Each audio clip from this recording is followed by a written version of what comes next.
Dave. It's a pod person. And Mackie on WCCR, broadcasting from Australia for Revolution Radio on revolution.radio, where it's more than just radio. So jump in the chat room if you can. I'm there now. It's really cool. It's just actually on the front page of the homepage there, revolution.radio. You can't miss it. Show number 404. We're talking about the hypothesis 404, error 404, room 404. You know, it's this funny story behind it. We'll tell you the story behind error 404 in just a moment. It's on air, online, and on your smart. Grab an app to listen anywhere or listen at home on a great tabletop digital radio. If you missed Solaris' show, shame on you, shame on me. I was at a concert about that as well.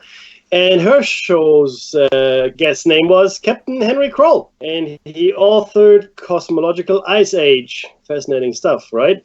In fact, we got a few things to say about that too. That's a shock.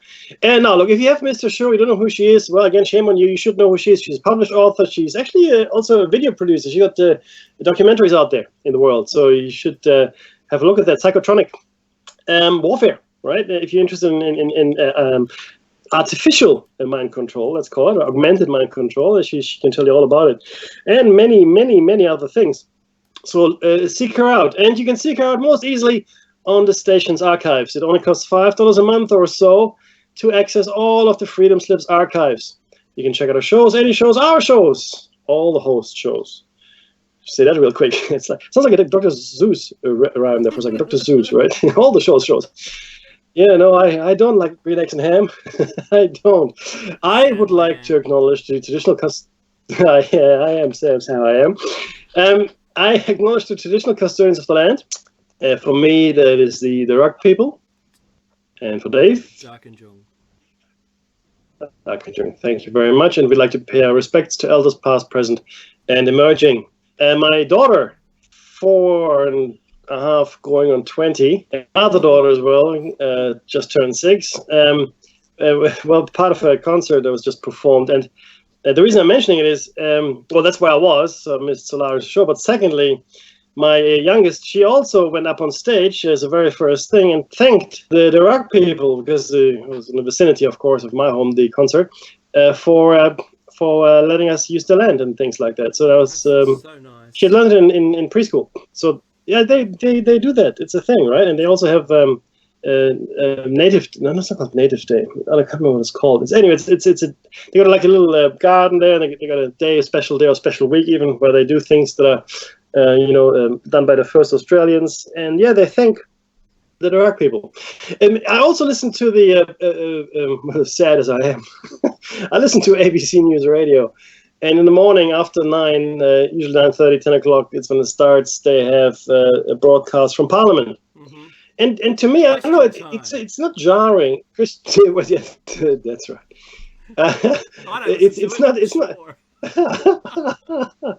Question time. It's funny though, right? That's who we've become, man. And, you know that, right? Oh, dude, it's so true. Having said that, they opened the Parliament session. Each session is opened by 2 things. It used to be only the one thing, and now it's 2 things. It's the prayer, right? What's the prayer called? Pater Noster, our Father who art in heaven. So that's the prayer. They also open it, I think, prior to the prayer. You say that real fast. That reminds me of like the DK movie. Prior to the prayer, the cup with the lion and the flask with the task. And the poison with the shit. You have to see it. The poison's in the vessel with the pestle. That's right. But the brew that is true is... The brew that is true, yeah, that's right. The brew that is true is in the cup with a flop. Okay. If you haven't seen it, I'm going to let my daughters watch it. It's completely G-rated. Back and forth. Danny Kaye. Brilliant comedy. He was phenomenal. And it's all in the language. It's all in the language. A bit of slapstick as well, but the language is phenomenal. No. So it's not jarring, but it sounds odd to me, Dave. And you've heard it because you also listen to it occasionally. So they thank the traditional owners, and of course they're different over in Canberra. And then they have the Our Father prayer, right? Hallowed be the name, blah blah blah. It just, I don't know. It sounds. It's very, to me. It's strange. the two, and maybe this is the great cultural divide, right, between peoples. It just doesn't. There's no common ground between the two sections of thanking. Like thanking God is, I guess, one, and thanking the original inhabitants of the land. There just isn't.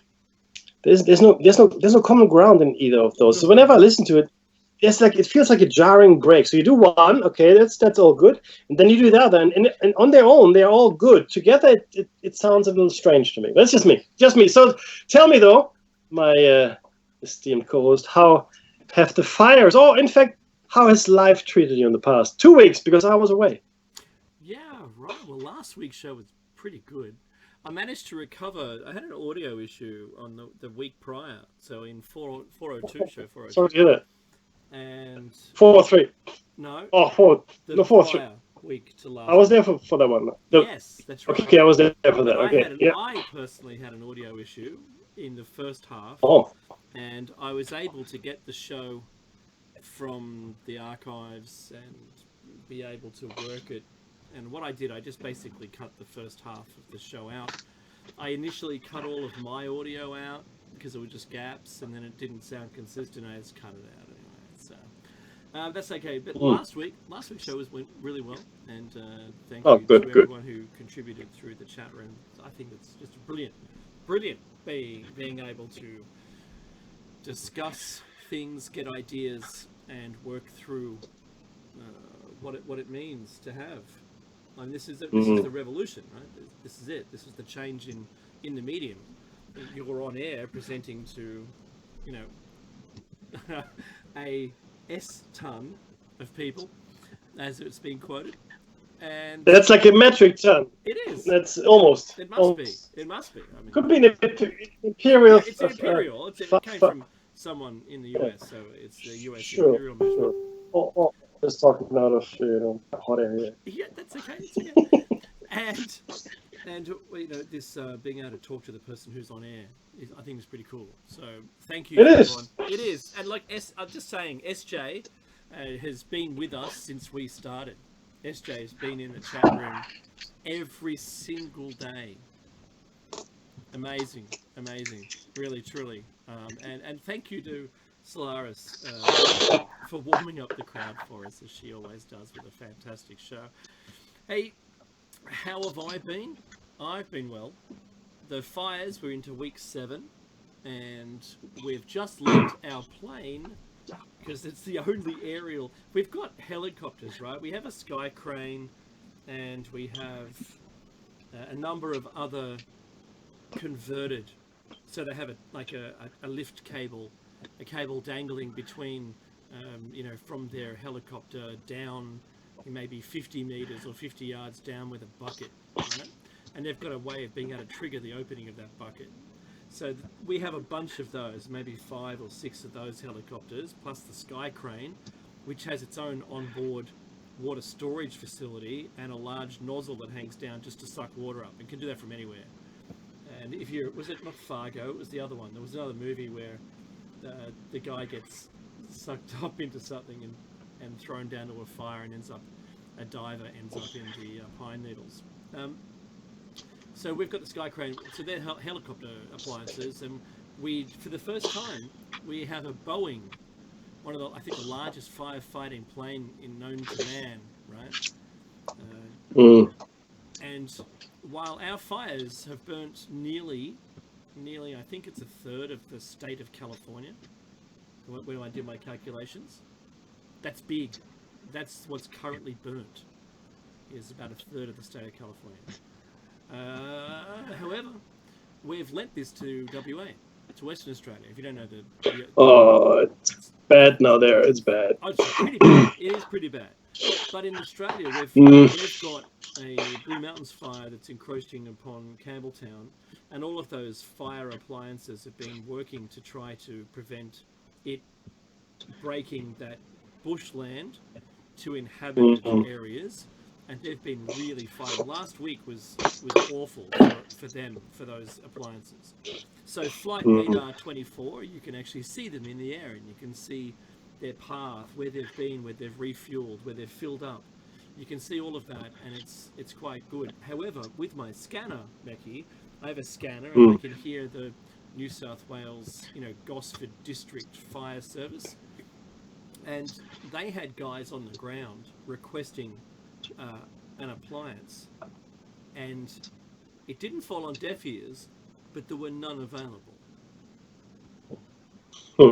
There were none. So we've got, 6 helicopters and a plane, and they were off doing other duties. And these guys were once again trying to save property, doing property or asset protection, which is what is known here. But those assets, when they're calling it on the radio, I can hear what they're saying, right? And they said, we've got large farm buildings with, either chickens or their horses or their cows or their sheep or their goats or their llamas or whatever they are, right? Alpacas. The building's on fire with the animals in it. We need the appliance. Hurry, get the appliance here. We're not able to put it out. We need you guys to cool it down. And they said, sorry, there's no appliance available. Wow. So that's how extreme, because every single year we seem to gain more appliances, aerial appliances.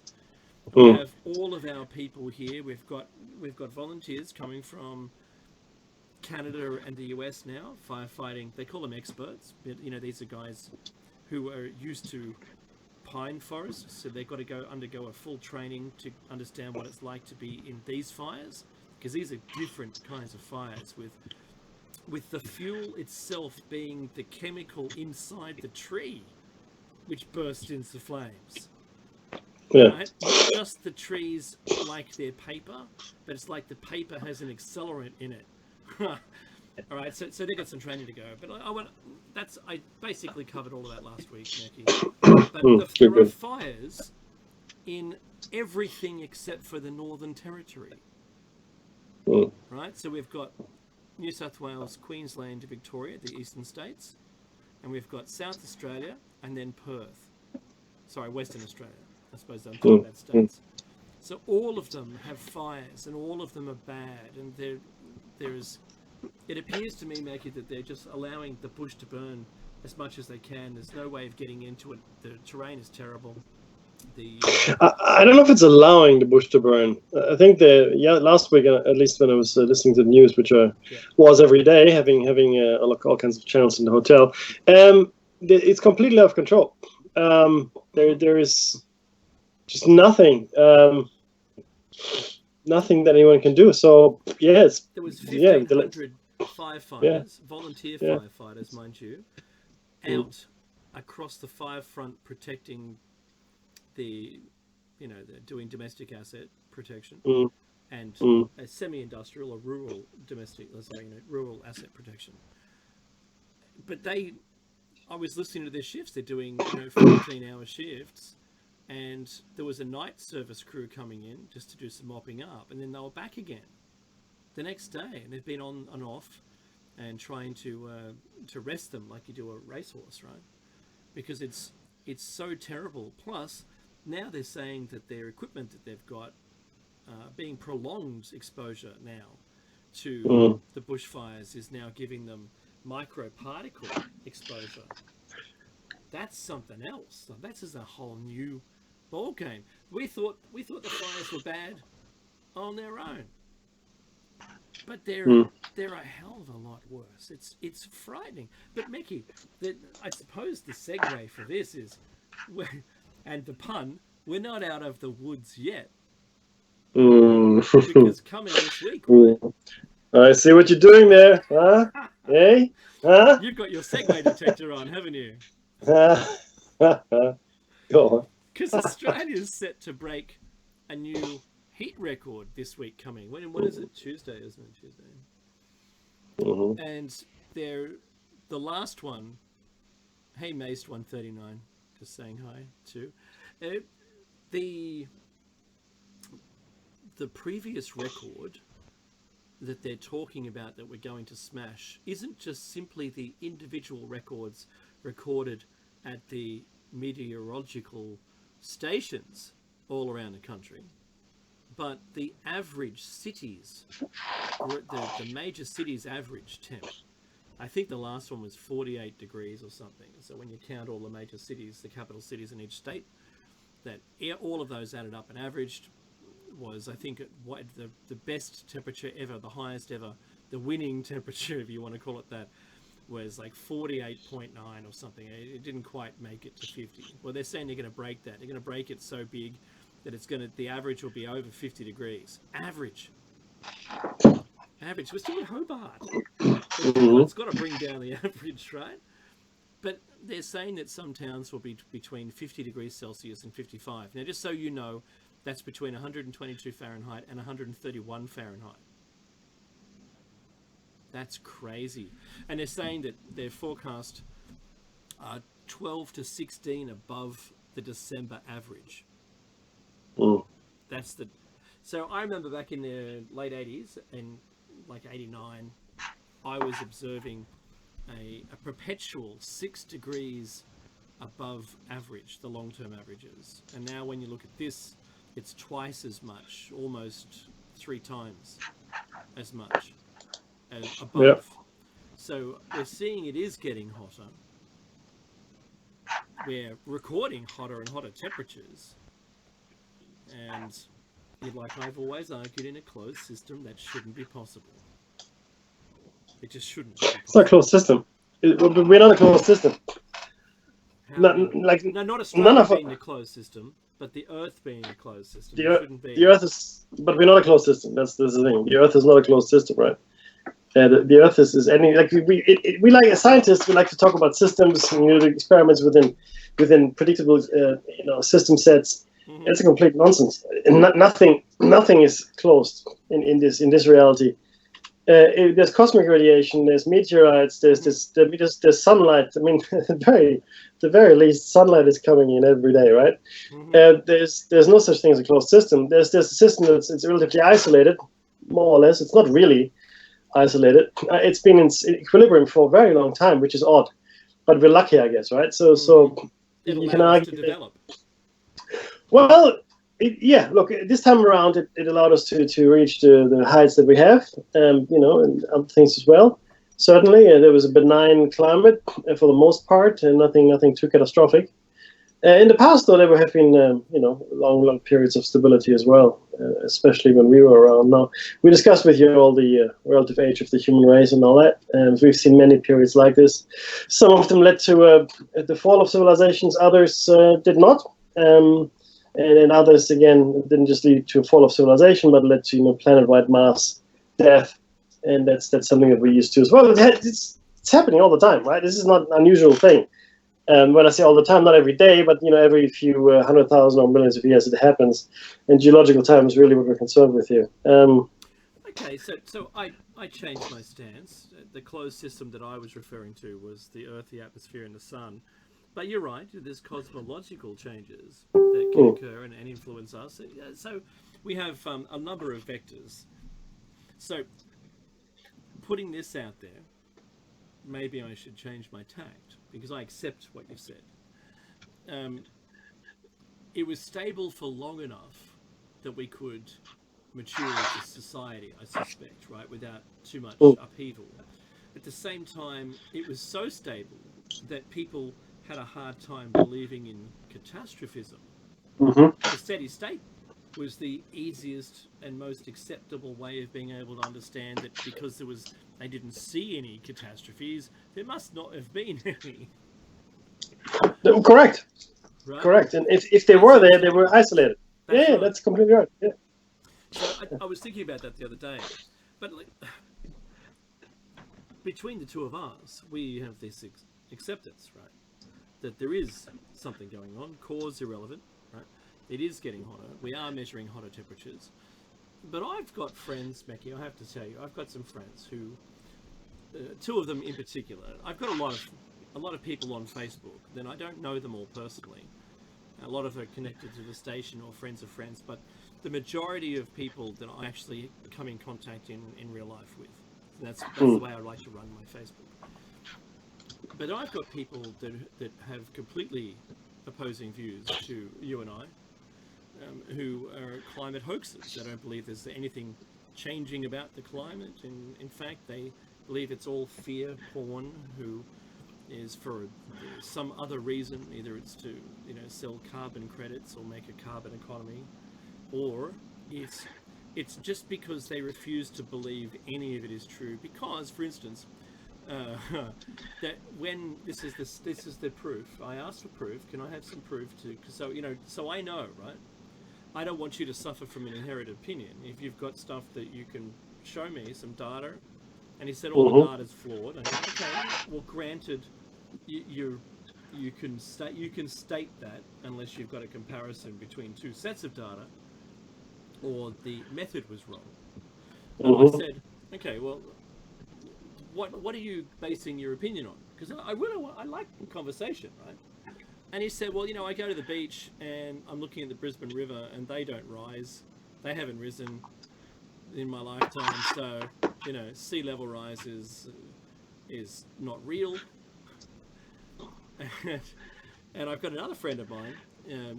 Granted, he's a really nice guy. The other friend, the one that says it's a hoax. He has his opinions, and that's fine. And I'll never defriend him. I love his opinions. I like the conflict. It's nice. It gets me thinking. But my other friend was saying that well, surely if all this ice is melting, it's going to cool down the environment because it's going to evaporate into the air and cool it down. Like you would imagine if an ice cube was sitting in a like a large block of ice was sitting in a fish tank with it closed, right? And it's surrounded by polystyrene or whatever, or in a polystyrene box, for that matter, in a theoretical experiment where the warming of that ice cube cooled down the air around it, right? That makes sense. But he said, well, if it's in the water and it's melting in the water, it should be evaporating into the air and cooling it down. Well, there's already water in the air, cooling it down through evaporation, but it's not the ice being in the water. In fact, that inhibits the evaporation of the ice itself. It melts, but it just turns into water, and then you get some evaporation. But I said evaporation turns into condensation when the temperature's too cool, and if it's really cold, that even if there's water in the air, it can dehydrate you if it's really cold, because your body heat puts out warmth trying to counter the cold, and you actually lose moisture yourself. Wow. So my second friend that I mentioned, he's really willing to listen to the science because he's not really a science guy. But the other one, oh my word, he said like in the 80s they said that it was going to rise 7 to 10 meters by, I don't know, 2020 or something. And he goes, because that didn't happen. The whole thing's fake. So nobody ever said that in the 80s. I know. It was only, was it 10 mil a year or 10 mil a century or something, right? Look, I don't know anybody who made that claim of that high sea level rise. That's why I asked for the story. If we couldn't get a copy of the story, it'd be great. Love to see that. But on the screen, on the if you watch this in arrears after the show goes to air, you'll see I've got my Fort Denison sea level map from 1914 to 2018, and you can see a significant rise of nearly on average it's like 250 mil, but the rise is the low tide rise. And I'm making seen this graph, right? So it starts when we arrived. We just said, okay, the 0 point here in Australia at Fort Denison, the 0 point of the lowest tide is 0, and everything above that we'll just measure. And that was really good, and it worked for a while until about 1949, about 1950, and then a significant rise of nearly on average it's like 250 mil, but the rise is the low tide rise. And I'm making seen this graph, right? So it starts. No, I only hear you, my friend. Oh, that's good then. All right. So anyway, since about 1950, the sea level has actually begun to rise, and it's getting steeper. When we arrived, we just said, okay, the 0 point here in Australia. Yeah, it's coming from my browser, Mackie. So So since the 50s until about 2000, it was only very minimally rising, and so that's where in the 80s they were getting their info from. Up until 2000, they were getting their info from almost a steady state. It rose a little, not much problem, don't worry about it. But since then, it's been increasing, and my point was that the Queen's Step is no longer exposed to air. Right? The Queen's Step is the eastern step, where the Queen was supposed to step off the boat and go onto the staircase to lead herself into the Opera House. And that step's meant to be dry, right? It would have been dry. They would have timed it right. It would have been dry, but now it's never underwater. Sorry, never exposed to air. It's always perpetually wet. And you wouldn't do that to the Queen. Make the Queen step off into water. No, not even we in Australia would do that. No, to illustrate your point. To illustrate your point. So, okay, I can appreciate that people are skeptical, and people should be skeptical. It's a good thing to be skeptical. Skeptical doesn't mean denying everything that comes your way. It just means being critical and understanding the data. So I've just done some Googling right now here, but these things we've presented before. So there's a graph here, which is a powerful graph. I'll put the story into the chat. Cool. Send it to you as well, my friend. But essentially, this is a measure of the Greenland ice sheet. Yep. From 2003 to 2017. Okay, and it measures here the ice, the net ice loss. So to put it in perspective, both the North and the South Pole lose ice cover during the summer, the respective summers. It's just normal thing, ice melts and then refreezes in winter.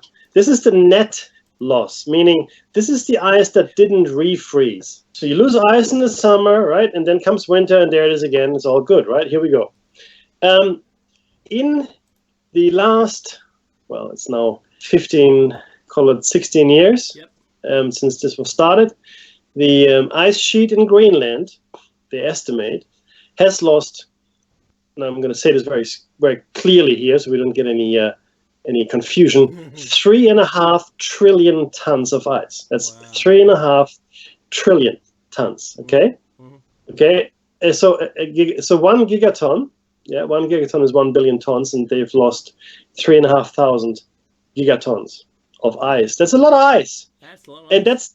that's net loss. This is ice that was actually gone once winter came around again. So ice melts, some ice comes back. Not as much as was there before, a little bit less. And then over the last 15, 16 years, the net loss was 3.5 trillion tons of ice. And not only that, something is happening that we've been saying for the last 8 years, longer, but only online on the air for the last 8 years, because we didn't have a show before then. The melt is accelerating in the Arctic, in Greenland, in the Antarctic, everywhere. The melt is accelerating, and the melt is accelerating to such an extent now, it is actually melting at the worst projected levels. So there were studies done back in the 80s and 90s and so forth, and they projected the melt of the ice sheets, right? And we are now at the worst scenario they envisioned. Okay, that's how quickly we are going to, we're losing ice. And what does this, go ahead. There was a view back then that is now a different view. We had no idea that it was going to accelerate.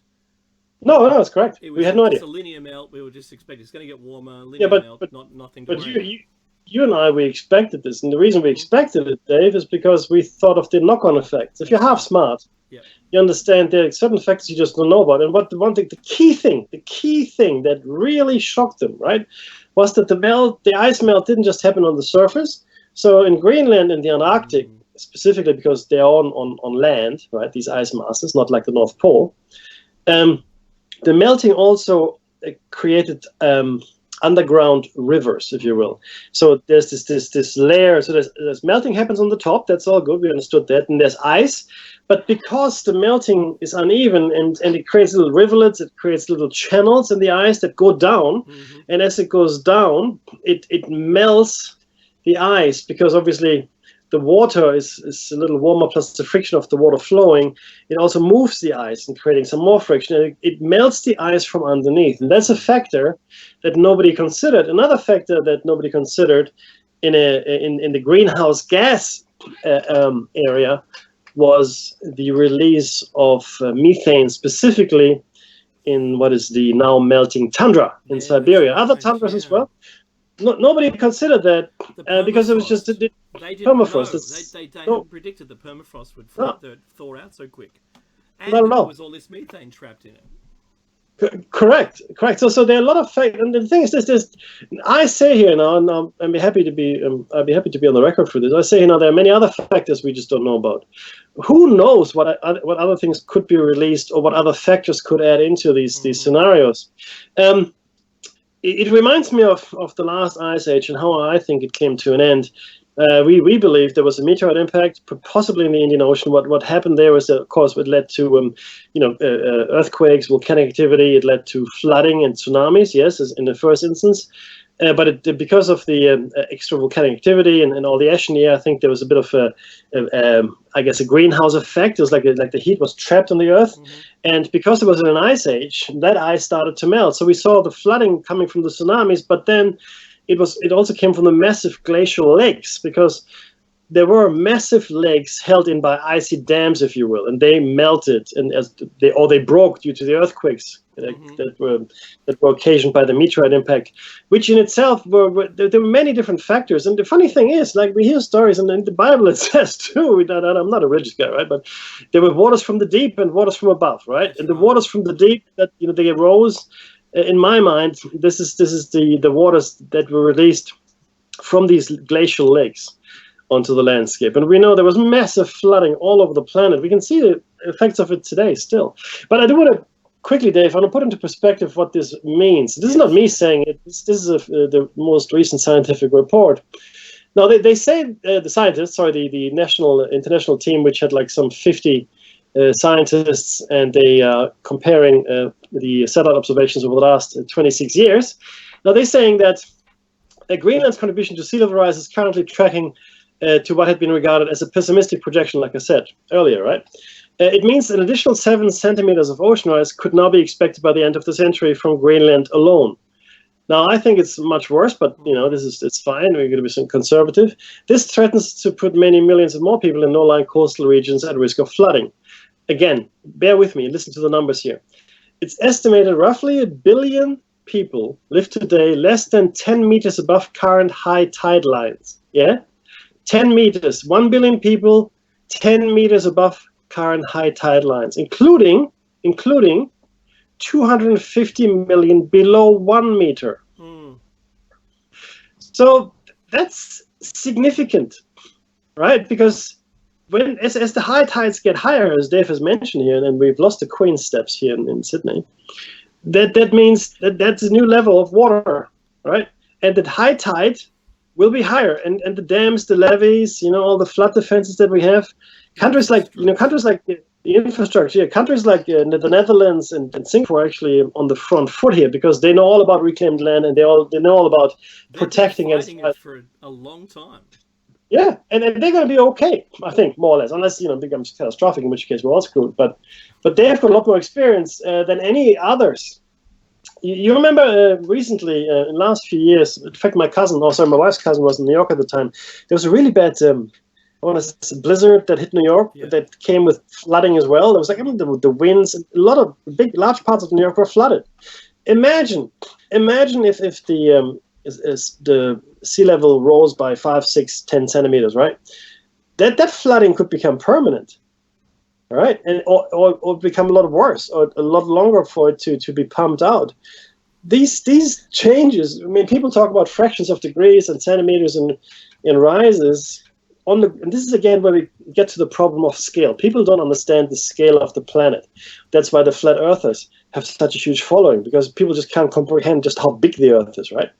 These tiny little rises in our system here, and they've called it the closed system. Well, it isn't really, but certainly it's a system. It's a self-contained system, right? More or less, with Earth, Sun, and so forth.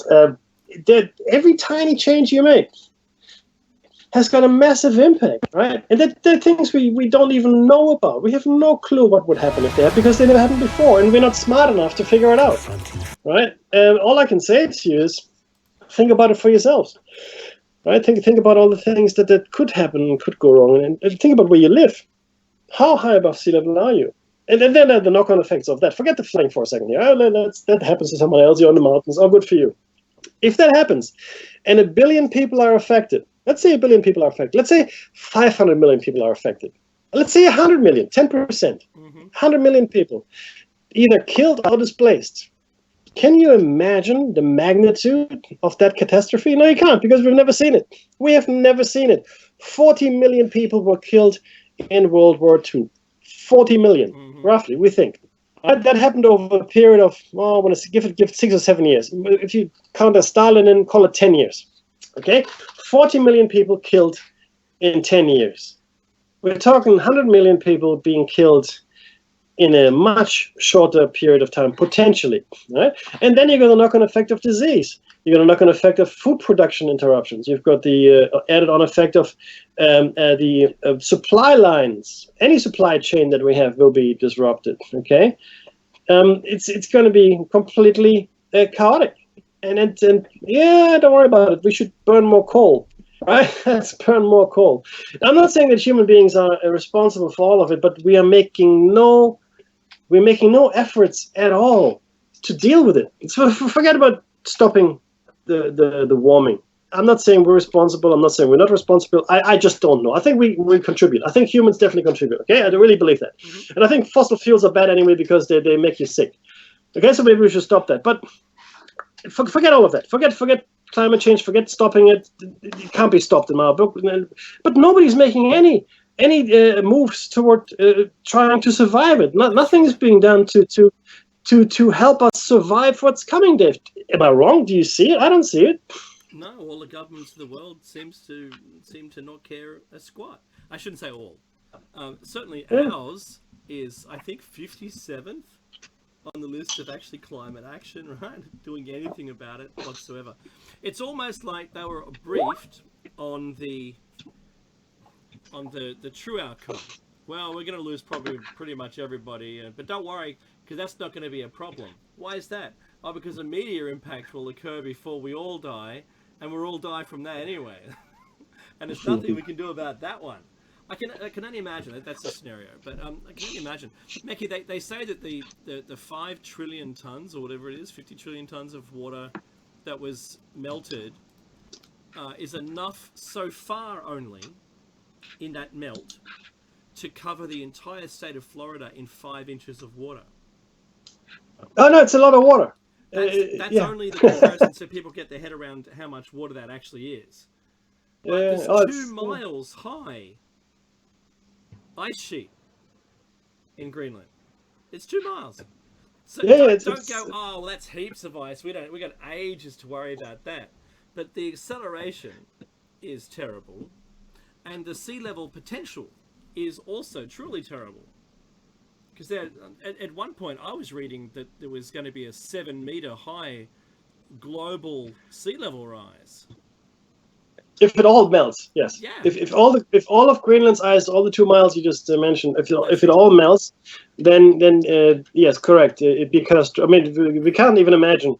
Honestly, you think 7 meters, big deal. I can jump that high. Well, no, you can't. but be that as it may, the proof is here already because the ice age rose at 30 feet, 10 meters.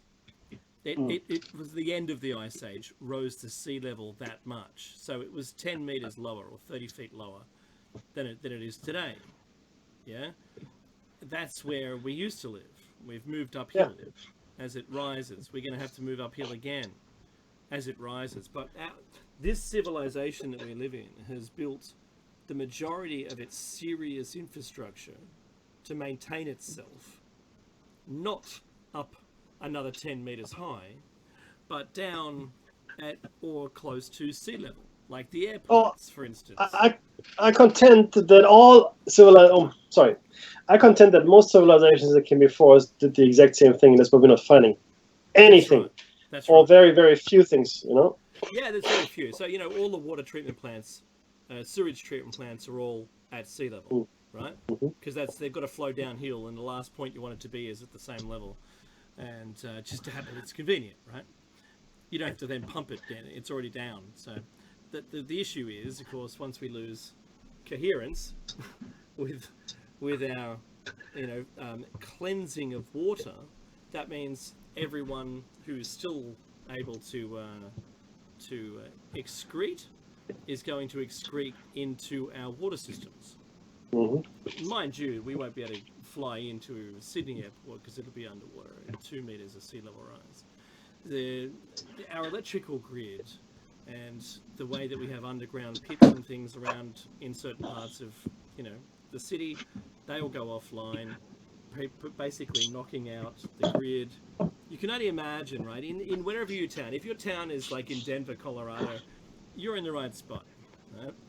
But you've still got to remember, people farm. The state of Texas won't fare very well with 2 meters. Neither will Florida. All of those kinds of things, and your infrastructure that brings you your food and beverages couldn't continue.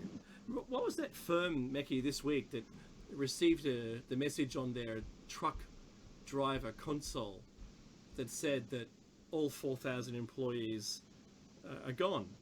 We had to sack you all because we've gone into bankruptcy and closed down our US trucking firm.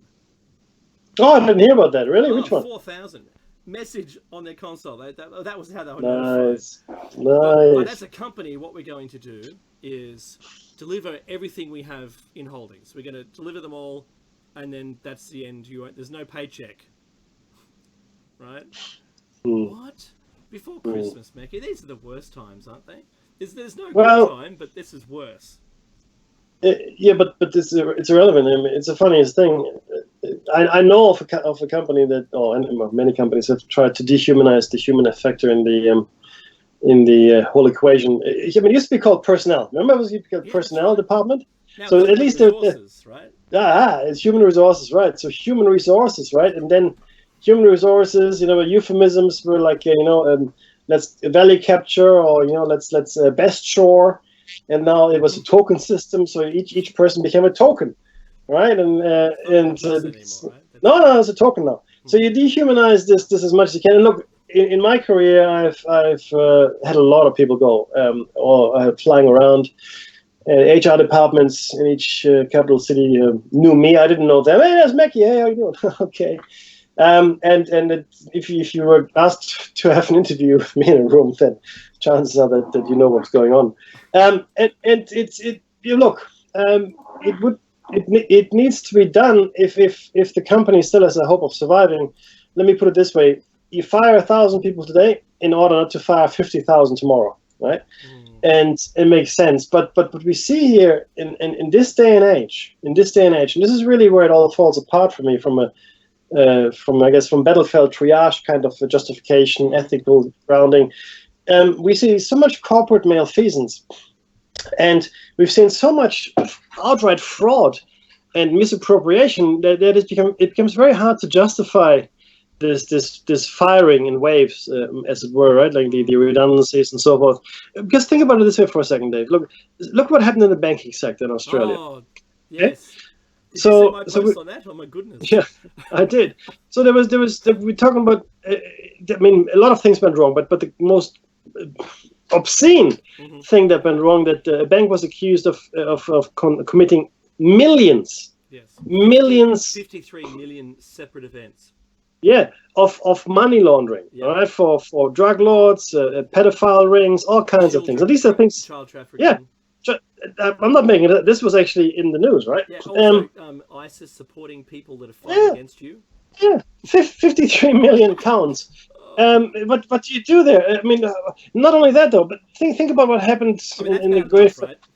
Yeah, think about the financial crisis. I think 2008, 2009 timeframe here, right? Yeah. Lehman Brothers, like a whole bunch of financial institutions, other companies go belly up, gone, right?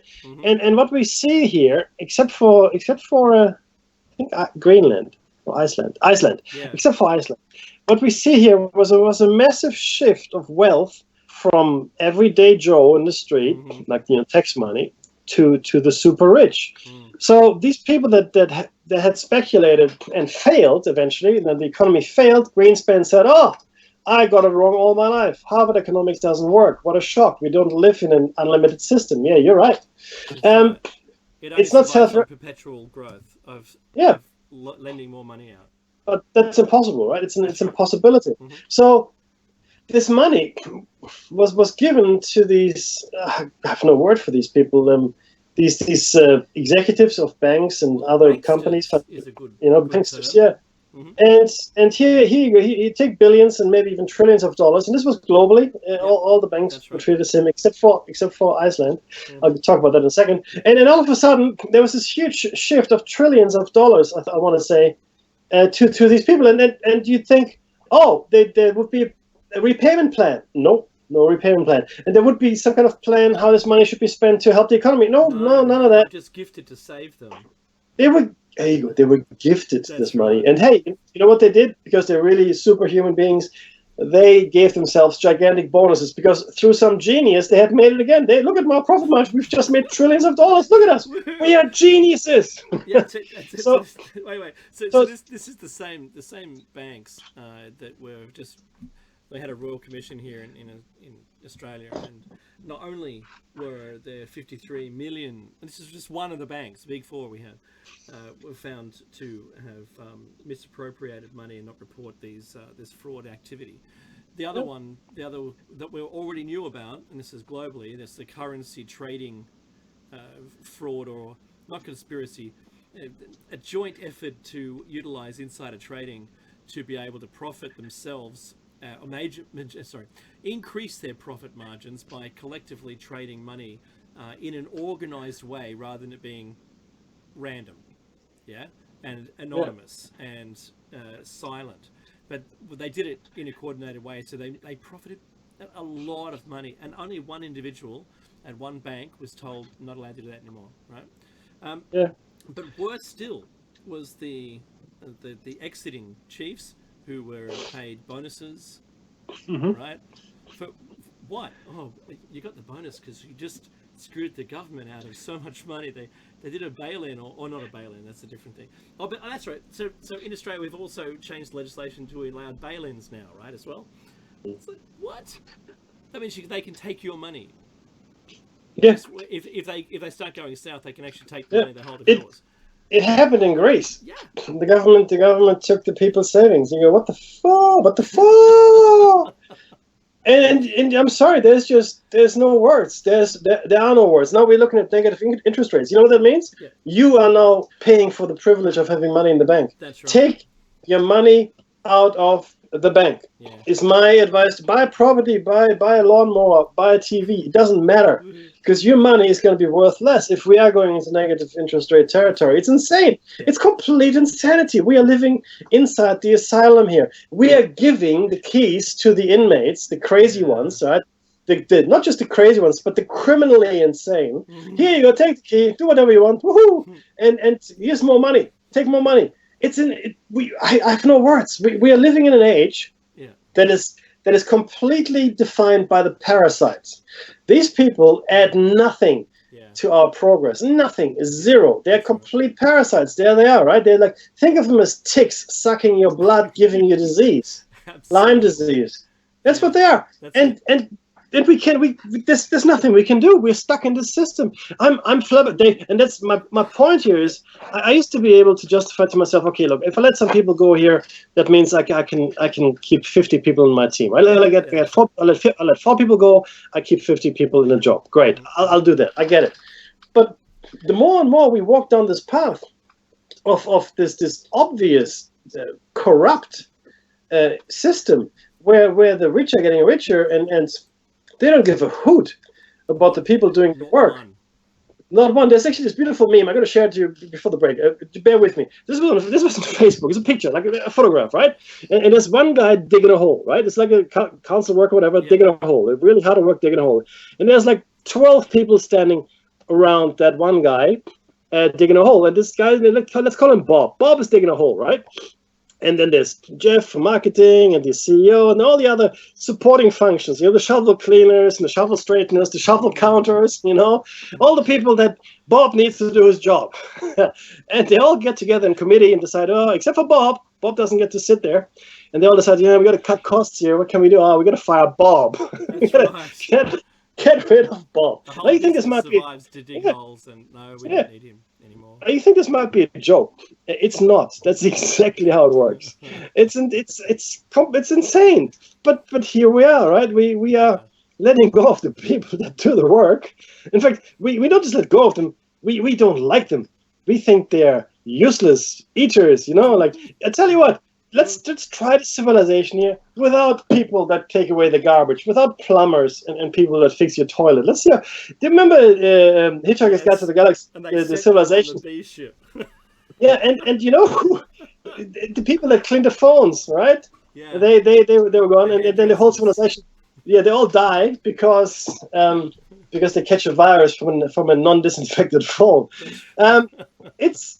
That's where we're going, though. We have no respect for these people. This is hard work. Hard physical work is the foundation of our society, right? We're not there yet. We haven't got robots doing all our work. We just don't. But we're trying to get rid of as many people as we can. You know why? Because people cost money. People get holidays. People can get sick. If you've got an algorithm, right, you can automate something. Beautiful. Do it. Or robot voice. We all think AI is such a wonderful thing. It's not. You wait. It's not. It's not. None of this is a wonderful thing. You will make the rich even richer and richer because they don't have to pay for anyone anymore. And in the supermarket, right? It's a very simple example. Do you go to the self-checkout or do you go to someone that has the checkout for you? Go through the person, yeah. I don't work for the supermarket. Guess where I go? I go to the person at the checkout, right? Because I don't work for the supermarket. That's someone's job. It's someone's job. They're making you do the job. But do you get cheaper groceries? You don't get cheaper groceries. You don't get discount. You get nothing. Oh, it's convenient. No, it's not. It's the least convenient thing to go to self-checkout. It's a fallacy. I hate it. It costs so much money they have to run it for 5 years to get any money out of it. It's insane. The fuel prices in Sydney went to $1.92 or something for 98. Just insane for no reason whatsoever. That we've had a static... No, all the reasons I have to do. I need to make more money. I need a bigger yacht. It's just money. That's all. Dave, that was come on, get with it. 40-cent jump from $1.50 up to $1.90 for absolutely no reason. It was almost like one clerk at one station typed the wrong number in, and everyone goes, "You mean we can charge that much?" Well, quick, while the guy's filling up, quick. Let's change it. Right? And that's almost 50 cents a litre more for no reason. Like I say, for no reason. There was no advertised, there was no reduction in barrels per year. There was nothing. There was no exchange rate issues. It just went up. Yeah. Wow. It's insane. News reports. Completely. Look, we're at the time when the music's about to start, and I'd like to remind everyone. Don't go away. Do not go away. This is listener-funded radio, so I suggest that you go to freedomslips.com. There's the music. There it is. Click on some things. We'll see you after a short station break, where we'll be back to talk about the hypothesis and the epiphany.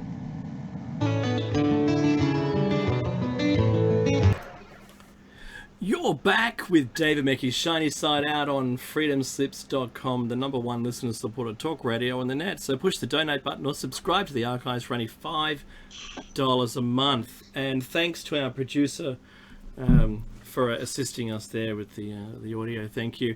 I had to also jump out because my Skype platform whited out on me and I couldn't touch any buttons on it. I couldn't stop the mute or engage a mute or do anything. If you're new to Shiny Side Out, welcome aboard. This is a tinfoil hat zone, so keep your arms within the vehicle, turn off your personal reality averters, and please no flash photography. It disturbs startles the animatronics, right? And the phenomena. The phenomena run away. No flashes. Yes, that's really cool. I like that. So it startles the paranormal, right? Oh well, we know it does. Though, all jokes aside, tongue in cheek notwithstanding. If you talk about the Skinwalker Ranch, we all know now where that is, of course. The scientists that did conduct their studies there said they felt as though the phenomena they were trying to study were studying them right back. So the scientific method completely breaks down. You have to find a new method. Works perfectly well with other things, not so much with these things. So yes, no flash photography. It sounds very quantum, doesn't it? It's, well, is there anything else? So I love it. So look, just to continue, we're glad you're on board. Thank you for inviting us into your lives. So follow, subscribe, or otherwise for the appropriate social media platforms. We're halfway through show number 404. 400. Yes, and also, yeah, I know. I did it last week on my own. Get yourself some great merchandise from the station's website. Maybe an EMP-proof thumb drive with survival documents. You might be able to purchase yourself some seed packs, but just take care. Take care to be careful to ensure that your country allowed seeds to come from the US. Ours does not. And just follow the instructions carefully when you're making your orders. Hey, Mecky. That's me. Mecky. What? So, just to recap from last week, I spoke everyone through the Atrahasis. This is the Anunnakis' word from the Igigi, and the Anunnakis' decision then to have the Igigi create the human race. Because of the toil. So it is my understanding, mine personally at the moment until Mecky chimes in, it's mine, that the Anunnaki arrived here with their own slave people, their own people who looked after them, their servants, if you will, and that the servants, after thousands of years of toiling for them on Earth, basically said, it's too much toil, can't deal with the toil. Like, we were in space, no dramas, right? With you all this time, not a problem. Come here, boy, this is a lot of toil.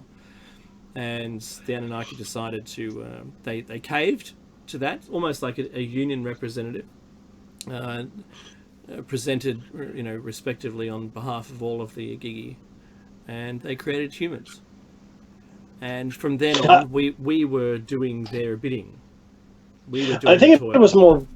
Yeah, I think it was more violent than that. I don't think it was respectful. I think it was arms. It was tools down, arms up. Yeah. Because they were quite ready to let some heads roll, and it seems that the Anunnaki hadn't quite been as close to the workforce as all that, and they weren't aware of the suffering that the Igigi were undergoing for whatever reason. I mean, we can only speculate here. They were traveling in the cosmos. They were falling into Odin's sleep. Who knows? I mean, again, we're talking about beings that are extremely long-lived, really, really, really long-lived beings, right? And I'm glad that Dave shared the Atrahasis with you. It was quite, like, when you read it, and I'm sure Dave read out most of the components. Mm-hmm. It's astounding. You read it with modern eyes. It's very clear what they're talking about. It's completely. It's not even mysterious. You go, okay, that makes perfect sense. And some things that might not make sense might make sense to us in the future as we become more developed. And this is really the crux here. This text, arguably 6,000, 7,000, 8,000 years old, maybe older. The story could be older, much older than that, of course, right? I mean, it was written down at that time. It shows us things that are very, understandable to us with a fairly technological mind frame. We understand what they're talking about. We don't have to resort to mysticism or fairy tales or fantasy. We understand the concept. We understand this. We understand the concept of an artificial womb. We get it. We understand in vitro fertilization. We understand that. We understand the whole kit and caboodle. Imagine 100, 150 years, 200 years ago when it was first looked at, and the stories came out. Nobody had a clue. And then you look at the corrupted versions that are presented to us in the Bible. When I say corrupted, not in a bad sense, corrupted in the sense of being handed down, over generations, losing the impact, losing the content, losing the detail, not deliberately necessarily. It's just what happens with time, right? Especially when you translate things from one language to another, you lose things in translation. It's impossible. I mean, I speak a number of languages, and I can tell you can never ever translate all the sentiment across from one language to another. Not possible. Right? You can try. The sentiment contains a contextual understanding of the phrasing, which has a history behind the phrasing, right? We cover this. We cover this in a show, and that's really really difficult. Remember, that was the "born in a dead man's town" meant nothing after it was translated. Yeah. Well, that's right. Aqaba, when the walls fell. What? It's Hang on, Gerard and such and such. Yeah. Look, but the point here is that language is completely contextual, and like technical concepts, to convey technical concepts to people that have lost or never had the technology is virtually impossible. Like my children ask me. I mean, I'm blessed, 2 young children, and then Dave is in the same boat. I mean, they ask you things, and you might know the answer, which is good for you, right? But then you have to explain it in such a way that they understand it. Why is the sky blue? What's a rainbow? What is this? What is that? And then I start, talking about refraction and the light being refracted by the water, and that doesn't help anyone, right? So I explain to them as simply as I can. All the colors, really, does it? I can show you an experiment that proves that. Yes, exactly. But right? my 6-year-old looks at me like, what's an experiment? Yeah, exactly. Right. Yeah, so we're going to back that up. But you don't have to see. This is funny. Like time travel. A simple example. Let's say you travel back in time 1,000 years, right? And now they all love you. Hooray! Look at you. And then your stuff breaks. And the thing is, you can't make any of it, right? Because the tools that you need to make the tools that you need to make the thing that you need don't exist yet, right? So the entire history of this screwdriver or advanced electric voltmeter or whatever you need, right? Even taking apart a mobile phone, a cell phone, requires a number 1 or number 2 hex key, or like a star key, right? And it's only 1 millimeter across. You couldn't even manufacture it if you had tools.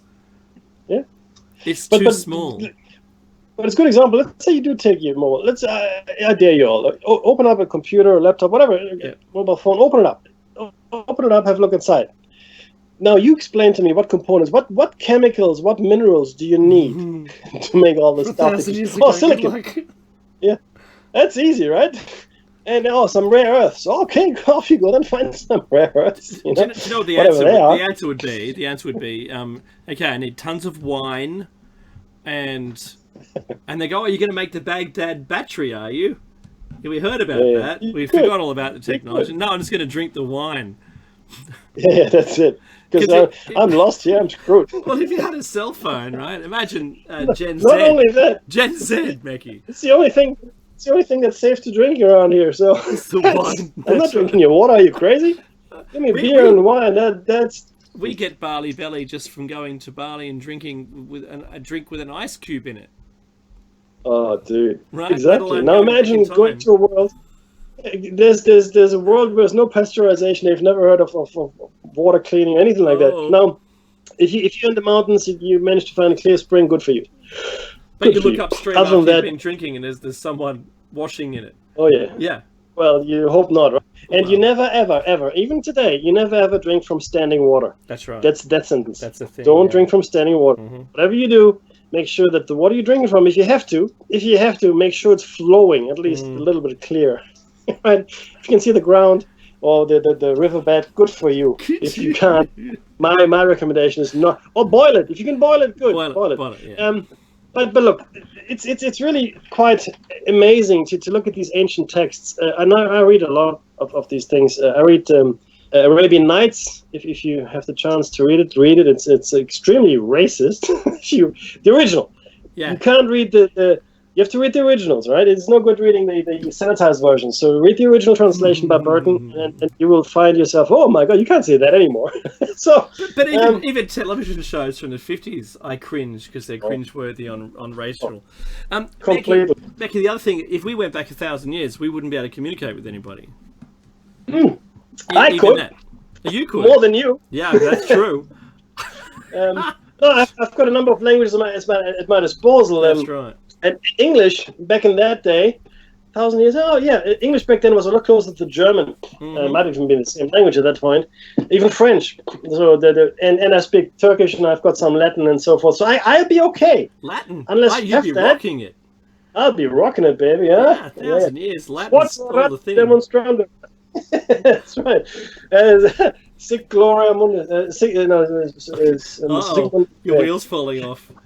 Didn't know that Gloria was sick. That's a hilarious line from History of the World. No, but Sic gloria mundi. Thus goes the glory of the world. No, there's I mean, if you half smart, you can get by now, of course, but it's very, very difficult, and chances are they probably kill you before you get a peep out. I would just admit that I came from some country they hadn't heard of yet. I'm just some weary traveller using international sign language. Yeah, me crazy fool. But look, this is where it is, and I do urge you all to go to the primary text and read the original translations if you can get your hands on it. Get the university certified translations for the cuneiform text. Nothing against Zacharias Sitchin, he's a nice guy, I'm sure. But go and look at because they're amazing enough without translating with an agenda. Look at the original text and have a look. And then don't be a fool by dismissing it. Read it. Really look at it, and don't look at it from the point of view that these people didn't know anything about anything. This is all just fantasy. Now, this brings us though to today's show, and let's get cracking here into it. Wait, just one more point. I can't help myself. One more point. The main point of the Sumerian text, for instance, is that they are talking about people that came here from somewhere else. Yeah, that's the main point. Creating humans, yeah, that's in there, right? Having been here and having lifespans that are unbelievably long, but outside of that, I mean, just look at the plain, simple facts that are being stated, and I'm amazed that it was able to be translated and published. Yeah, because doesn't it say that for us, for humans, that there is a creating race, or the ancient ones, or however you like to speak of them, that they do exist. It wasn't particularly a god, but back then we consider them gods. And where are they now? And are they going to return? These are all the things that come up. It's an amazing position to be in, having been versed on what the text actually says. Sorry, Mickey, go ahead. No. Look, there's one thing as well. I mean, if you're thinking about... That's a segue, by the way, to the first line. No, I get that, but there's one other thing I need to mention here, which is about timekeeping, right? And let's assume that these people were long-lived, right? What sensible time measure would there be? Would it be our year? No, it wouldn't be. Would it be the year of any of the planets? No, it wouldn't make sense either. Would it be anything to do with the solar system? No, absolutely not. It would have to do, if we are talking about the Milky Way, if this race happens to be home in the Milky Way, it would have to do with the Milky Way and the rotational speed of the Milky Way and things like that, right? So it is really that, and then how often the galactic or the Milky Way rotates around itself, right, and moves. That would be the measure of the year for them, or a time measure, right? Once it goes around itself, because it spins, the Milky Way spins, right? That would make sense as a thing, right? But be that as it may, the gods, be they of terrestrial or outer space origin, right, have been around for a very long time. At least we think so, right? So are they from outer space? Maybe. Are they from here? Well, maybe. Are they from somewhere else altogether? Maybe. We just don't know. Well, it's fun to speculate. No one can say for sure. The one problem that I have with the extraterrestrial hypothesis, unless we're talking about some kind of seeding race, is that anyone we meet out in the world, I mean the cosmos here, would be fundamentally different from us. Has to be. Because unless it's all seeded by the same kind of force and by the same kind of agency, then we all should be very different. All life should be very different out in the universe, and we should never be able to procreate together. We shouldn't be able to do anything. We shouldn't even look alike.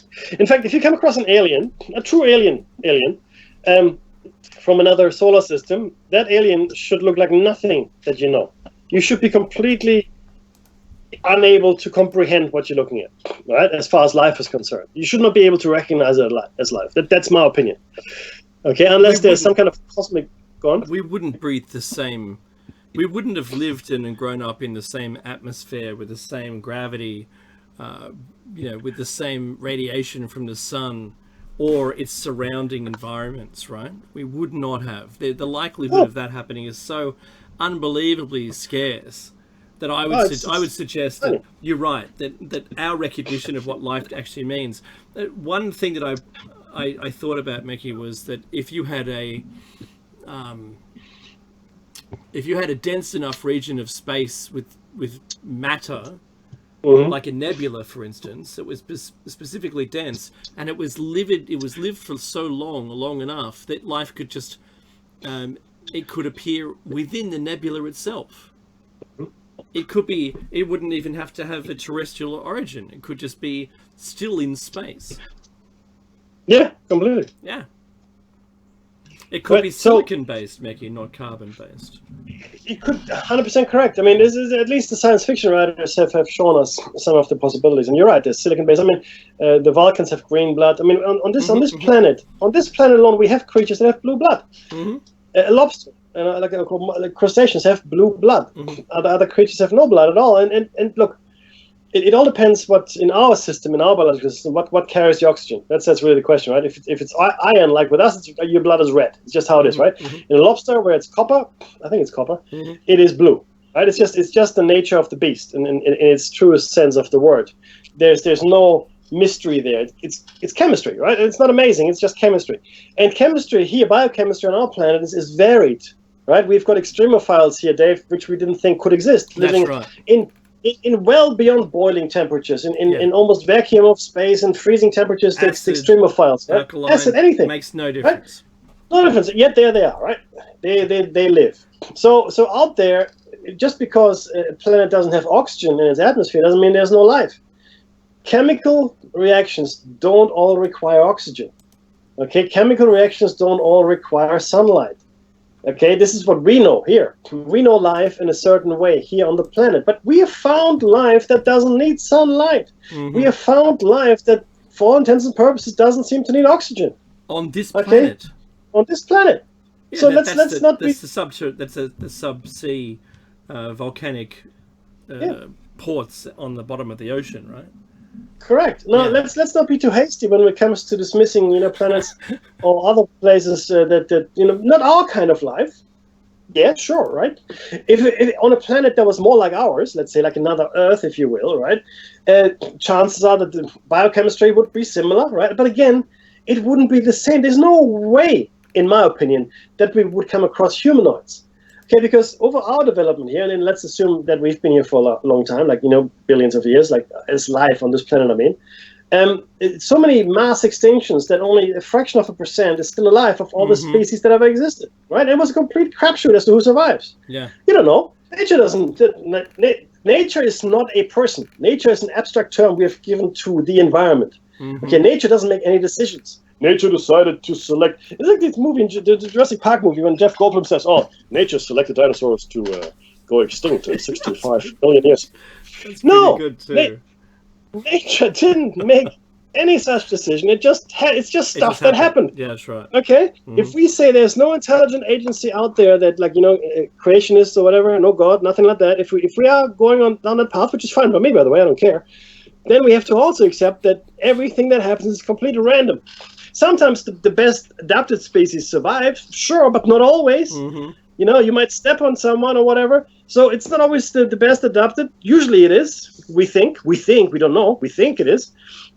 And then everything else is completely random. I think that's a fallacy, though, Dave. I think the random mutations is a fallacy. I think they are directed mutations in direct response to the environmental changes. That's what we're looking at, punctuate equilibrium. So let's say the environment changes, right? For argument's sake. I'm not saying this is how it started, this is how it didn't start, whatever, but let's say life is here. So we can't say it's not. Life is here. There it is. Beautiful. Now, having said that, at a point, something happens. Right, and it's catastrophic change, atmosphere changes, heat change, whatever, all these changes, and then your genetic material will react to that change within a generation. Right, is my opinion. That's what happens. It's a catastrophic change, and your genetic material responds in a catastrophic fashion by changing you to adapt to the environment. That's what I think happens. So, again, I'm happy. The proof to back Mecky's opinion up here is that your reproductive DNA can remember a set of features that made it better, made that you're going to pass on, for instance, right? And those are memories. Those memories could be passed on indefinitely, of things and events and things to be afraid of, things to be positive about, the good, the bad, successful. Those traits are just also memories. So there's physical traits and there's memories. And if they're passed on because that was what was needed, this is part of that sudden change to DNA. This is how it's initiated, through catastrophes. Correct. What was the term you used earlier? Punctuated equilibrium. There you go. That's actually a thing. It's not mine. That's actually a thing. No, I'm just saying. You guys can Google it. Yeah. No, absolutely. So Darwin was half. I mean, in fact, it wasn't even Darwin that came up with the theory of evolution. It was 80 years earlier, right? So let's be clear. But if you want to stick with Darwin, so he wasn't half wrong or half right. He was on the right track, and he thought all along that the fossil record would eventually bear him out, and that this steady state theory, which Dave mentioned in the first half of the show, would eventually bear true, right? Which it didn't, hasn't, because it couldn't. And we're still scratching in the dirt, finding things. And the magic finds that we get come from completely unexpected quarters. And I want to go through some of these here, but not by experts. Schliemann, who found Troy, was not an expert. He just followed Homer's Iliad and said, well, that's what Troy is. I'm going to go look there. And everybody goes, oh, you're not even an archaeologist. So, yeah, sure, whatever. So he started digging and he found 7 settlements on top of each other in Turkey there. But ancient ruins, right, are testaments to our capability in the past, creatively as well as destructively, right? Ancient ruins, we can't explain them. The temple at Baalbek, Dave, 1,200 tons. What? 1,000 tons. Why would you even work with a 1,000? And not just one, there were 3 in the basement, in the base there. 3 1,000-ton stones. It makes no sense. Why would you do that? The Romans are said to have built it. They were masters of concrete. They would never lug around a 1,000-ton block, even if they could have. It makes no sense. It just is not sensible. Not just Baalbek. Baalbek, of course, is the most impressive one, right? But you find these massive stone constructions all over the world. Massive stone constructions all over the world. Very similar too. We spent some time talking about that, right? Dave, the next one is what's the next one? Mohenjo-Daro? Or Göbekli Tepe, also good. Oh, Göbekli Tepe. Yes, absolutely. The more we discover about Göbekli Tepe, the more questions I have. It started off just a single post, and now there's hundreds, and it's over a very large area. And now they've found another one, Mecky, which they're keeping at that site currently disclosed or not non-disclosed. And this is the thing. That set our understanding way back in before. Because what was it when I grew up, Mecky? It was the pyramids and Stonehenge. They were the most. They were the oldest things. Stonehenge was the oldest. They said that humans built the pyramids while the dynastical Egyptians lived there. That seemed plausible. So now not plausible at all. Not so much. Yeah, not so much. Göbekli Tepe is a whole another realm, and that was, it appears, intentionally buried to hide it. Hide it from whom? Hide it from what? For how long and why? Because it appears, though, when you start to do the dating, that it was around about the 12,500 BC or thereabouts, which is the end of the Ice Age period. So was it built during the Ice Age, covered up at the end of the Ice Age? Was it who built it? because the current science on the people at the time weren't farmers. And how could you have a community large enough to build this? Are some of the arguments, not my arguments, because they're saying you would have needed supported, like farming, civilization, food, and infrastructure. You need workers to build this. It's the workforce question, right? I mean, the question the question to the answer to the questions of cities is agriculture. So you go cities, you say agriculture. Oh, there you go. That makes sense, right? Because if you want to have a huge population concentrated in one place, yeah, that's right. Yeah, you will hunt the surrounding forests and grasslands to extinction within a couple of generations. You will. It's just human nature. You can't help yourself, right? And then animals aren't stupid; they'll just avoid you, right? So and good luck trying to find you'll deforest the entire area, and there won't be anything around you enough to do anything with. Correct. So you have to start domesticating your food, meaning you don't go out to hunt it. You just harvest it. That goes, to animals as well as plants. Yeah, that's what you do. And so the answer to the questions of cities is agriculture. Now, the question is, what is the city the answer to, right? What question does cities answer? Not workforce, right? That's the answer. You want a large concentrated workforce in one place, then you build a city. Now, why do you need a large workforce in one place? Well, we think we know the answer, right? Clearly, the Anunnaki needed the workforce to build, but they're very clear what they're doing. They're digging channels, they're digging canals, right? That's what they're digging. They're irrigating the area. They're clearly agriculturally active. They're also digging other things up. The Euphrates and the Tigris rivers were the result of their work. Correct. Yes, at least we think it might be. That's right? It's what it says. Yeah. Yeah. That's right. So exactly. So also they were digging up, and we think they're digging up gold, right? So why gold? Well, there's a whole different show around that. You can we might have some time talking about. I think we will actually part of the show cycle. But just think monatomic elements, right? If you got a bit of time on your hands, just go and research white gold powder, ormus, all that stuff, and see what you think. But obviously for longevity, and especially because clearly the Anunnaki and the Igigi are exactly like us from a DNA perspective. Otherwise, we couldn't interbreed. It's just how it is, right? It's biology and chemistry. They would have the same kind of reaction to telomeres, and all that, and potentially to the white gold powder, which again potentially seems to protect your telomeres. It seems to have a restorative effect. It seems to have all kinds of other effects too, which is it's a very interesting substance. Like I said, go and have a look at that. So all of a sudden we have these massive population concentrations all over the place, Dave, right? And clearly for a purpose, right? And clearly much more advanced than we could possibly hope to understand from our limited view of the remnants. We only look at the ruins. We look at what's left. We don't see it in its heyday. We don't see it flourish. We only see a few stones here and there and think, oh yeah, we can do stones, Dave. You and I, we can do stones. That's good. Yeah. You know what? And Khufu built all that stuff here, and the Romans built that. Ooh, yeah. Oh boy, I can now sit down and just write a couple of books and make millions of dollars or whatever they used to get in those days. Which brings me to Mohenjo-Daro, contentious city. Russian expedition found skeletons. They maintained. I did some research. They maintained that they were highly radioactive skeletons. Again, possible, right? There's stories in the Vedas around Vimanas, around very destructive weapons that destroyed entire peoples. They said entire peoples. Their hair fell out, their nails fell out. They tried to wash themselves in the river, but they still died. They flung elephants around. They were, thrown around like little toy elephants. The trees were uprooted.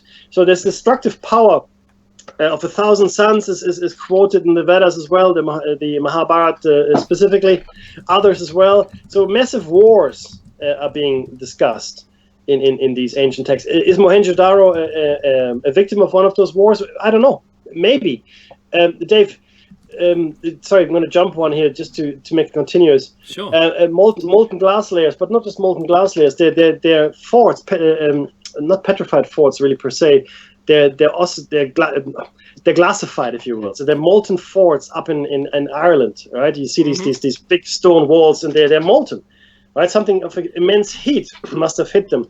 You have the desert glass, right? The Libyan desert glass specifically. The origin of desert glass is uncertain. Meteoritic origins have long been considered possible, and recent research links the glass to impact features, such as zircon breakdown, vaporized quartz, and meteoritic metals, and to an impact crater, potentially, right? And some geologists associate the glass with radiative melting from meteoric large aerial bursts, making it analogous to trinitite. Listen to this carefully. To trinitite created from sand exposed to the thermal radiation of a nuclear explosion. Yeah? Mm-hmm. Let's be clear that what we're talking about here. This is very similar to potential aerial nuclear bursts. Not saying they are, I'm just saying it's a possibility. Dave, what about the pyramids? Yeah, well, yes, but I just want to say that there are stories that refer, like you said, Meki, where the soldiers tried to wash their hands, their fingernails and hair came out. There are stories that corroborate that point of view in that area, where they found that exact problem, or the exact evidence. Even people in a fetal position and at a certain layer with a highly, radioactive layer that there was, relative to them passing away, in the same kind of features and setting, where people were huddled in positions similar to not Montserrat, the other one in Italy, Meki, or the volcano. Oh, Vesuvius? Yeah, Vesuvius, right? So it's the pyroclastic flow that wiped them all out. So very similar, but of course they weren't, and it wasn't volcanic. Now the pyramids, the question is still raised and unanswered because we don't have answers. The only thing that we know about the pyramids at Giza on the plateau is that the only glyph found inside has now been found to be fake. The only glyph seemed to be by a person who didn't understand what glyphs were supposed to be. And there aren't any other writings within those pyramids. None. Nothing. Go to the Valley of the Kings, and everything's adorned in glyphs, in period glyphs, but not the pyramids. The pyramids themselves are amazing. Their structures are truly awe-inspiring, and the fact that you had to, order the stones to come via a river at some horrendous amount per day. I think we did the calculations during that specific show, where it was thousands that had to arrive by boat continuously to be able to construct something. If the construction was able to be continuous, with a continuous workforce, with the infrastructure and that workforce issue that Meki meant before, the food and the water and sleeping quarters, for that to be maintained, for them to be able to create those within time frame. However, what throws that out is that the pyramids are aligned and seem to be aligned, have a correlation with the star system of Leo.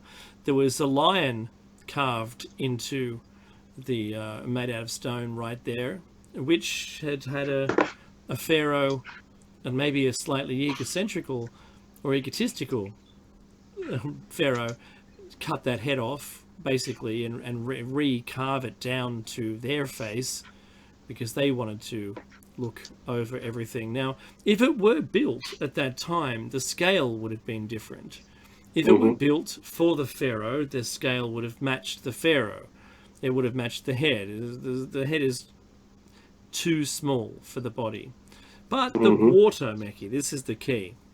How do you date the whole thing? Well, there's water erosion around the sides of that pit, and that same water erosion is found in the Valley of the Kings. The same periodical, same sized, same style, same stone, same dirt, same amount of water erosion. It's side by side. You can't tell them apart. If I only took a photo of the actual water erosion. Therefore, the area in which the paths are not affected by that water erosion, it does appear as though it wasn't the Egyptians who built the pyramids at all. Just saying. Mm-hmm. Becky, you point this out, and there isn't any soot inside, because once you've built it, you've got to be able to see some of the things they had to engineer into it are extraordinary, like passages for air, or whatever the passages were, which are only 30 centimeters by 20 centimeters, less than a foot by a foot, that go dead straight east-west and then point directly at stars, specific stars, at specific times of year. Crazy. The fact that there is still yet to be found more chambers, which they keep announcing they find more. Meki, there's something unusual about the pyramids which may not have just been ornamental, or it's civic, if you know what I mean. Like you build a clock tower in the center of a city when no one had a tech enough to be able to set their clocks and unify them. So you had a striking bell where everyone could hear the time, right? Timepieces weren't a thing, and you could synchronize it. This isn't a civic exercise just for, keeping the society going, keeping the economy running. Right? That's not what it appears to be at all. It wasn't just for the pharaohs themselves, because they were so centered on their own abilities. It just doesn't make any sense that that's the case. It appears as though it was much, much older, and that the Egyptians just simply inherited them. I agree completely, and you know that especially the Valley Temple and the Sphinx are definitely a lot like predate any Egyptian dynasty by thousands of years, and at least the pyramids, the large pyramids, but the entire complex of the pyramids, and it's no longer at all what it used to be. White facing stones, probably a golden top as well on top. It is no longer what it once was. But you're right. It is just too monumental to be simply a tomb. By the way, no mummies ever found in any of the pyramids. Not a one. It's 8-sided, not 4-sided. Yeah, and you'd think that you would find. If you spent decades potentially building the thing, you'd at least think you get buried in it, right? That's what you think. That didn't happen. There's a lot of measurements within it. It's perfectly aligned to the cardinal points. It hasn't had any subsidence. Right. It is massive, and again, you have to ask yourself why. Right? I don't care how huge your ego is, right? I mean, the sheer effort to build it would have been phenomenal, irrespective of anything else, and similar feats. Like the Cologne Dome, I'll give you an example. Massive Gothic cathedral, took about 400 or 500 years to build. That's how long it took to build it. Right? So people really wanted to get it built. These aren't small undertakings. These are massive undertakings, and it can be done, right? Don't get me wrong, but the pyramids are on a different scale again. If you gave any contractor the job today of building the pyramids, no way, not going to happen. Not only that, they're completely aligned to the Belt of Orion. The arrangement of the 3 large pyramids is in complete alignment to the Belt of Orion. There are other features as well. It goes on and on. It goes on and on. I mean, the books have been written, and if you're a mainstream scholar, you dismiss most of these things, and you say, oh no. The thing is, you can't argue that the pyramids are there. They're there. No one is arguing that, right? The argument is around how and who and why, right? This is really the argument here. The existence can't be doubted because you can physically touch it, and people like to think, oh no, it's just done by primitive people with winches and bronze tools, and I say, good luck to you doing that. The single feature which completely destroys that theory is the sarcophagus that's found, or they call it a sarcophagus, that's found inside the king's chamber.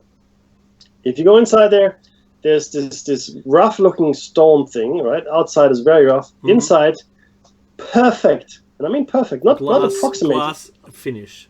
Glass finish, and this is granite, right? And the angles are perfect 90-degree angles on the inside. Oh yeah, they did that with copper tools. I'll tell you what, I give you all the copper tools in the world and a big block of granite, and you go and do it. See how long it takes you. See how far you get. Okay? I don't care. Get the master. In fact, if you got a stonemason today, ask him or her, for that matter, to do this with copper tools, bronze tools, or I'll give you iron tools. Okay, good luck with that. I say to you, good luck to you. And not only that, some of the other things like precision drillings, right? Yeah, they were Millimeters. drilling, absolutely drilling. Okay. Yep. And we know they had to go in with speed. Because we can see the rotational speed and the cutting, the ability to cut through the granite. Yeah. And look, all I can say is that it is there, and what we have been doing for the last couple of 100 years, we have minimized and belittled the effort it would have taken to build any of this. But it goes on, Dave. It goes on. It sure does. There are ancient texts, right? And they're quite clear as to what seems to have occurred. Quite clear, the ancient texts, right? The Vedas, the Indian texts, Chinese texts. You go to any ancient culture, you'll find some kind of legend, fairy tale story, or a revered tome. Mm-hmm. A massive global and maybe even a solar system war, right? We talked about Bode's law, where the asteroid belt is today is meant to be a planet, but there isn't. Now what scientists are saying is, well, these are just the asteroids that never actually formed into a planet. That's one theory. I can go with that. That's cool, right? These loose rocks never actually formed into a planet. Fair enough. But what's the other point of view here? The other point of view is that there was a planet which was destroyed, potentially, right? Mm-hmm. Venus, right, is actually going around the wrong way. In this, like all the planets are moving, I can't remember if it's clockwise or counterclockwise, but Venus is going the other direction, right? And and people think that Venus might have been caught or captured by the solar system at some point in the past. Our moon, completely mysterious as well, right? Nuclear and other devastating weapons are mentioned. I mean, the weapons mentioned that we don't have today, or we don't understand today. Maybe there's something lurking around the corner, like maybe in some cave system there's a weapon just waiting to be deactivated, like 20,000 years old. That's a thing. Right? Complete destruction, and maybe several times of the highest civilizations that existed at the time. We've got plenty of stories about that, because we are walking through the ruins every day. We are looking at the ruins every day of what once was. We see it. It's there. Okay, high civilizations that were higher than us. So Mackie, to do with the solar system as well, do you remember that the ancient Sumerian texts also discussed that the colors of the planets, before we even, in our civilization, knew they even existed, they also spoke about Uranus rotating on its side. So how did they know that? How is it even possible from a civilization that wasn't supposed to have glass, couldn't make telescopes, couldn't observe the universe, didn't have maths enough to know these planets existed to begin with, let alone say that the Anunnaki came down and told them of these planets and their relative sizes and their rotational durations? Crazy, right? And because you can't see it with your eyes, these people back then had to go, well, you clearly came from space or whatever, right? Wherever you came from, you're more knowledgeable than we are. We're going to take it at face value that you're telling us the truth. And guess what? It turned out to be the truth. Yes. How? How could that happen? How could it be text that's so old that is right? There's a more recent example, which is one of my favorites in Gulliver's Travels. Jonathan Swift, he talks about Phobos and Deimos, right? Yeah. And the Phobos and Deimos weren't discovered until 80 years after Gulliver's Travels was published, but he describes them in detail. Where did he get that knowledge? No, I was talking about the Dogon tribe. Oh no! Sorry, no. They also had that. But A and Sirius B. They were talking about Sirius B, which is invisible. Yeah. It's an infrared star.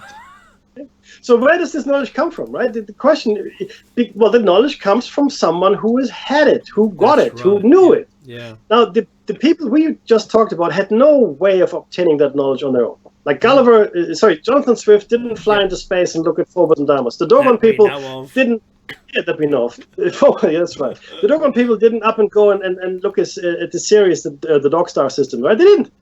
They did not do that. Why? Because they didn't have the technology, at least in recent history that we know of. Okay, but there they are. The knowledge. The knowledge is there. You can't dispute it. I mean, it'd be a fool to dispute it. It's right in front of you.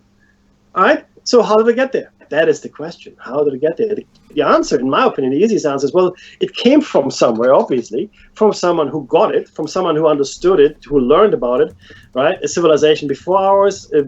visitors from elsewhere. All of these are good explanations. They're good explanations. I mean, you don't have to always go to one explanation. It could be a combination of other explanations. But the point is the knowledge exists, and in complete violation of anything that we would consider as common sense. Right? They're anachronistic. They're out of time. This is really the kicker here. We don't know. We just don't know. We don't know. Right? Now, what we do know is, though, that the gods survived the wars. Right? We know that. And they started the whole cycle again, because we've got the creation myths, we've got the flood and other catastrophe myths. We've got cyclical history, which is the predominant belief of system of view in the East. All right? So everything is cyclical. You just repeat it. Look, they either went to a high place, a mountain, or into outer space. Look at the Ezekiel experience, for example. Right? This is what happened. The gods, well, call them whatever you want to. They went. They're still around today. They're still here today. They were around then. They're here today now. Okay. And it's quite arguably they're exactly the same people. 100%. Now we are no longer. Well, sorry. For the most, for a small part, we are no longer the superstitious apes we once were. Okay. I mean, flat Earthers notwithstanding. But we some of us have come quite a long way in understanding the world and realizing just how little we know. We think we know a lot. We don't know a lot at all. We know we haven't even scratched the surface. We don't even know where we come from. We don't know anything about this planet. We know more about the surface of the moon than we know about the bottom of the ocean. True. That's what it is. Okay? We don't even really know what goes inside the Earth. We don't know what goes on inside the moon. We pretend that knowledge. Oh, look at me, I can explain the cosmos to you. No, you can't. You give me some of the observations that you've made in your limited lifetime, maybe, over the last 1,000 years, which means nothing in cosmological terms. You don't know anything about anything. We don't know anything about anything. But at least we're honest enough to say it. And because we don't know anything, we are open to suggestion. We're open to the wonder and mystery of what could really be out there. I mean, Dave, right? What is it all about? What is it? What's going on here? I don't know, but we look at all this stuff, and we're only on page 27 of 69 in this show cycle here, right? That's right, 28. Yeah. Yeah, that's right. There's so much more to come, right? Next week we're going to talk about the non-physical phenomena. We're going to talk about some crazy stuff. Good. And it's going to be interesting. And we're going to talk about the Cathars, because we're not the first ones to come up with this stuff. No. We know, not by a long shot. But funnily enough, most of the researchers that we have talked to, they end up in very similar places.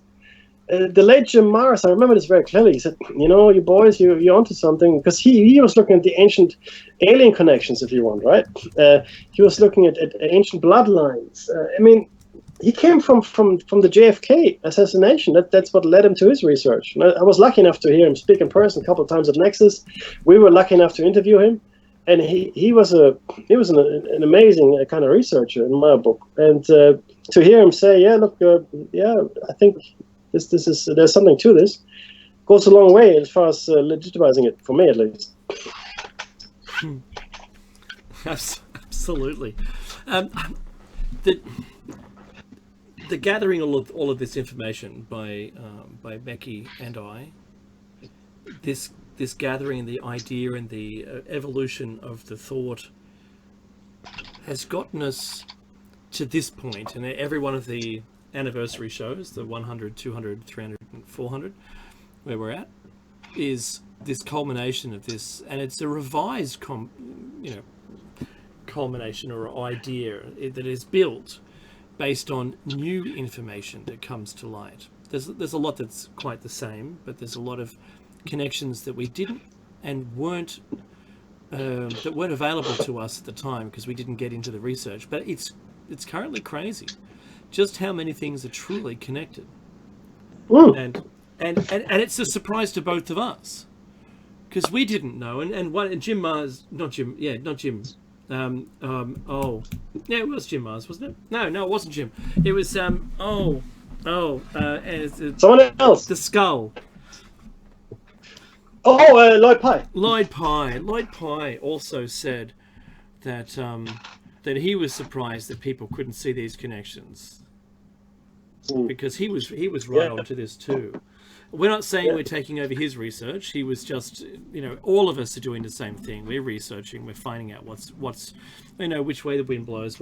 What's the lie of the land, and you know what? When you open your eyes, you see this. It's just like they live, Meki. It really is. You're seeing all of the things, and I'm so a convert, right? On they live. Because now there's T-shirts and there's memes now that have come back out again, right? It's seen a revival of that concept that you can wear certain glasses once you're, and it's describing breaking free of the media and being able to see it for what it really is. But it's done in such a nice way, and it's the 80s, but the movie was seminal. I mean, John Carpenter, in my book, one of the best movie makers anyway. Mm-hmm. But They Live, he really outdid himself, and the entire concept.